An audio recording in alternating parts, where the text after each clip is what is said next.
I wanted to share with you today my new favourite sashing idea. It uses 2 colours of fabric to make a simple cross. So in total, the quilts really only have 3 fabric choices to make, really simple and easy. And I've liked to use feature fabric.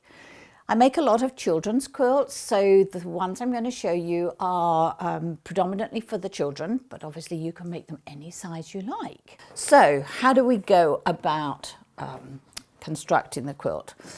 It is made in rows, so think of it as a row. We've got a square, 2 rectangles,